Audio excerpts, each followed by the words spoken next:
Hey guys, welcome back to the Medkit Diaries YouTube channel. My name is Suchita, and today I'm going to be talking, as you might have guessed by the title, how I effectively use Prepladder as a means of preparation during my drop year post-intern. So I've had Prepladder for about 2 months now, and I've been using it every single day. So I've come up with a few pointers on how I use Prepladder to effectively complete my syllabus. So yeah, I will add timestamps to this video, so you can check them in the description. So let's just get into it. The first thing that you need to do is set up your schedule. So I personally am using DAMS TND as my main method of scheduling how I'm going to follow my subjects. But if you're only using Prepladder, Prepladder does have a test and discussion of its own, and you can go on it, decide what order you want to study your topics, and then decide how many days you want to study each subject for. So if you choose, for example, 7 days per subject, after 7 days the test for the subject is going to be up, which is followed by a discussion. I personally don't use it because I already have another method that I'm using, but no matter what you do, you should set up your schedule. The way I think you should go about doing that, if you're using Prepladder specifically, is think about the date you want to finish your first revision by, and then move backwards. So for example, you want to finish your first revision in August, make sure that you finish your second revision in October, and third revision by December. So make sure that you find the exact date you want to finish on, and then move backwards to where you are right now and figure out how many days you're going to need per subject, and divide your time accordingly. I know that the Prepladder TND doesn't allow for different days per subject, but that doesn't really matter because, for example, if you have a short subject followed by a long subject, you can start the long subject before the test of the short subject, just so you can give appropriate time to each of the subjects as necessary. And it's really important that you stick to your schedule, mostly because if you don't, you're going to get delayed, and if you get delayed, that means that you won't have enough time for your revisions. And in exams like this, the only thing that really matters in the end is how many revisions you get in. You could have studied really well during MBBS, and you could have studied really well during your first revision during your prep for this exam. But if you slack off in the middle of the year and don't revise, that first revision doesn't really translate into good marks on the exam. So make sure that you stick to your schedule so that you can actually get enough revisions in before the exam. So the second thing that I'm going to talk about is how I approach studying a subject or a new subject in Prepladder.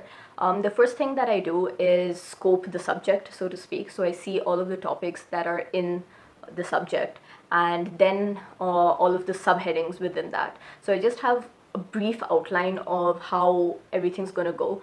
In Prepladder, it's very easy to see that because each subject is divided into sections and subsections inside that. So you know what are the topics that you're going to need to study, and along with that, you can also see the time that each topic is going to take. So I first note how long the entire subject is, and then I divide how many hours I'm going to study per day, depending on what I'd already decided on how many days to give each subject. So that's how I determine how many videos or how many topics that I'm going to watch per day. I usually stick between 5 to 6 hours of videos per day, and I spend the rest of my time answering questions from the question bank. I don't do the questions right after the video lectures. I wait till the end of the day to do them, because I find that giving myself some time to actually forget the topic helps in remembering it, and the strength of recall increases. Because it's very easy to just like watch a video lecture and answer questions because you've just watched it, but giving yourself a few hours to forget that topic and then coming back to it later, I think helps me remember topics better. So that's personally what I do. But make sure that you definitely do question banks and answer a lot of MCQs, because that's the best way to get practice in for this exam. The third thing is note taking, and the short answer to how I take notes is that I don't. I don't like making notes anymore, simply because I've noticed that very rarely do I go back and read my notes, especially if they're notes that I haven't worked very hard on, if they're notes that I've watched a video lecture and just made, or read a textbook and just regurgitated what's in the textbook on the notes. I don't go back to read them. Instead, what I usually do, or what I've been doing for the past few months, is watching the videos and using the notebooks that Prepladder provides with its package. I add to the notes as I go, and in subjects where I haven't gotten the notes yet because of the outbreak, they haven't been dispatched yet, I just follow them on the app, because you can open the notes right below the video, which I think is really useful. Anything that I know that I need to remember, I just make a Anki flashcard out of it, so at least that information is stored somewhere, even if it's not in the actual notes, because we have to make best with what we have at this point. So that's how I've been following my videos and how I've been taking notes. Also, I make Anki flashcards while watching the videos. I just pause the video, make some flashcards. If you've seen my previous video, one of my previous videos where I do a study with me, you'll notice that I'm watching the video on my iPad, and throughout I keep pausing and then adding flashcards on Anki on my laptop. So to give you a brief outline on what Anki does, is that it helps you revise in two ways, through spaced repetition and active recall. So active recall is basically a process where you try to remember a subject without actually reading it or inputting knowledge. It's more like you're trying to take things out of your brain, and you're trying to remember things even if you don't remember it completely correctly. Forming that sort of path to getting the answer will help you remember it and be able to recall it better in the future. And the second thing is spaced repetition. So spaced repetition means that you keep relearning whatever you need to before you forget it, and ultimately that helps you recall topics and details better during your exams. I think it's really useful because MCQ exams are very detail heavy, so we can't just remember general broad concepts. Remembering small details is really important, so spaced repetition really helps with that. I'll probably make a video about this later, so do wait to check that out.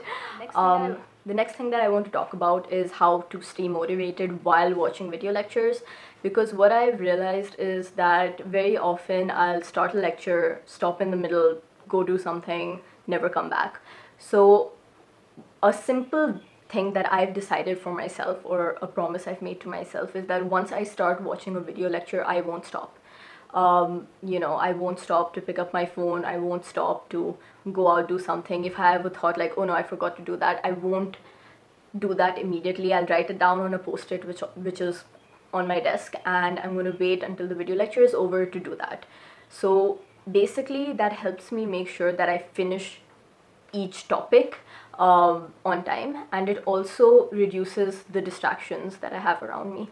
The next thing that a lot of people find useful is using the Pomodoro method, which is basically studying for say 25 minutes and then taking a 5-minute break.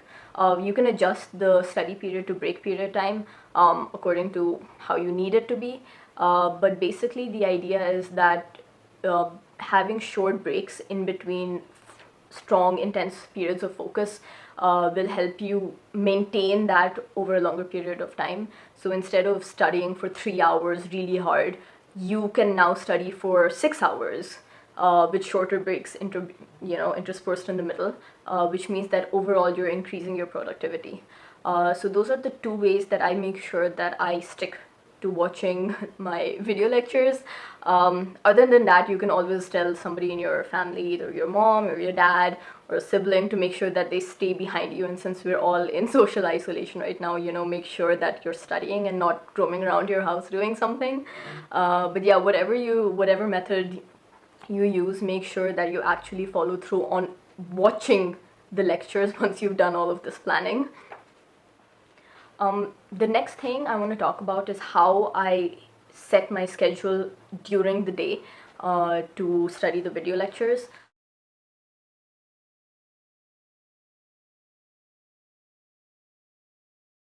I like to finish at least one topic before breakfast, and then I study until lunch.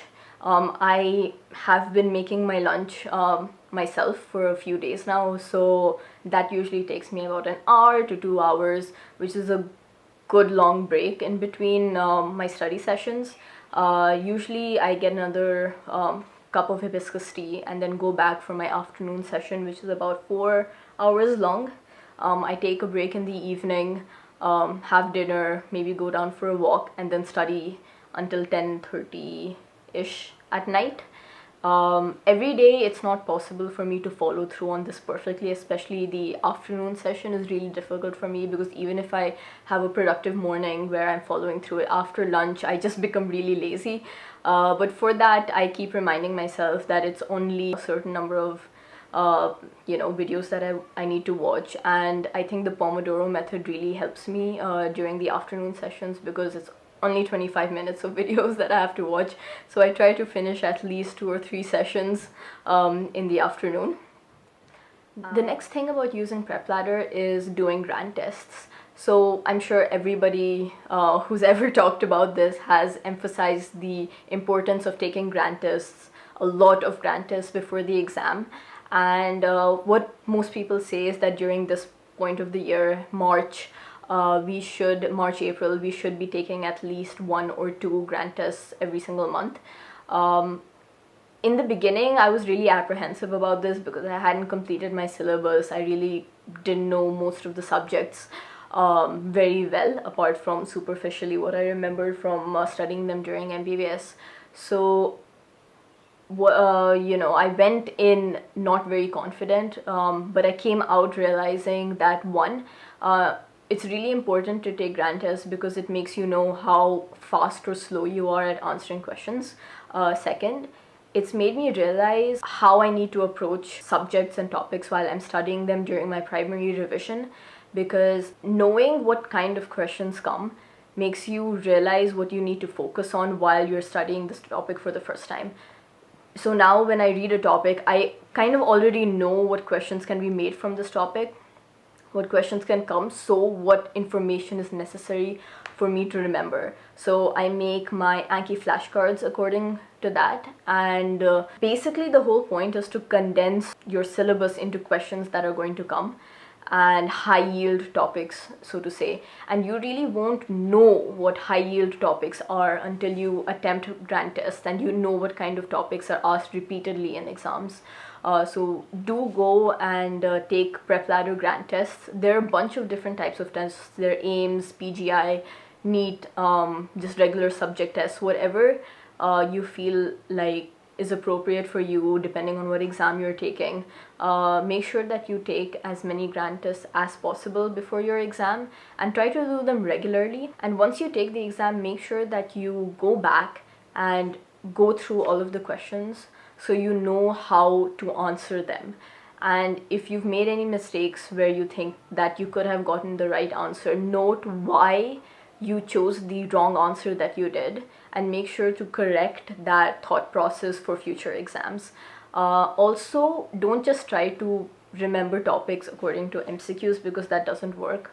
What I do is after a test, I wait for a few weeks before taking my next test. So every day I have a few topics that I take some time out, either at night or in early morning, to revise. So if there's a certain question which I didn't get and a topic which I don't really know, I go and watch a video lecture on it. And I usually keep these really short, so I go on YouTube and watch whatever short video there is on it, just so that I have those topics in my mind. If I haven't reached that subject yet during my primary revision, I don't go into a lot of detail because I know I will be studying it again later, but just to have or to build my overall concept, I watch short videos on YouTube to understand that topic.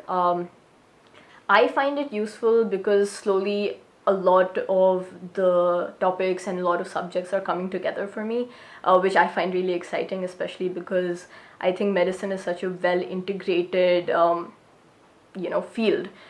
Things that you learn in first year are as important as things that you learn during internship. So this makes the whole studying process for me a lot more interesting. It also helps me keep motivation. So that brings me to my last point, which is how to get motivated or how to stay motivated throughout this year. Because if you're using Prepladder, I'm assuming that you're going to be studying alone, and that gets really demotivating at times, especially if you don't have somebody to study with. I don't watch a lot of motivational videos because sometimes I find that that adds to the noise in my brain. They ask you how you are, you just have to say that you're fine when you're not really fine, but you just can't get into it because they would never understand. Where often what I really need is to calm down and empty my brain. So in those cases, usually I make myself a cup of hibiscus tea. I go out on the balcony, sit next to a window, listen to music, calm down. I'll go for a walk, but if during the outbreak that's not possible for you, just sit in your balcony, look out of the window. A lot of the times I'll find myself lying on my bed looking at the ceiling and listening to some slow music, because I find that helps me empty my brain to get more information in.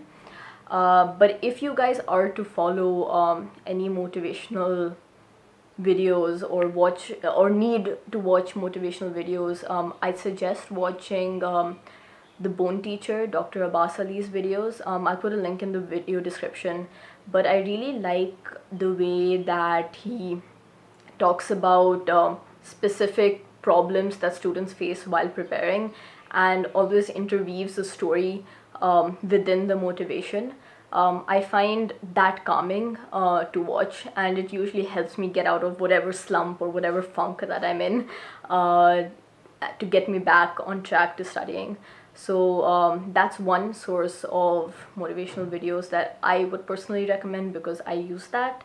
The last thing is find motivation in the places around you. Talk to your family, talk to your loved ones, because people who love you will always want you to do better. Whenever I talk to my mom, she'll remind me about how at the end of this I'm going to come out much better than where I was when I started. So I have to go through this process properly in order to get that end goal, which I desire. So having these people to talk to, I think, is really important, so that you can stay motivated, so that you can stay on track. And yeah, that's it. Guys, if you like this video, please do give it a thumbs up. And if you have anything else that you'd like to share about how you personally use Prepladder, let everyone know in the comments down below. If there's any other video that you'd like me to do, please let me know also down below. And if you haven't followed me on Instagram, please do go follow me there at Medkit Diaries. I'll put the link of that down below too. Yeah, and until next time, bye.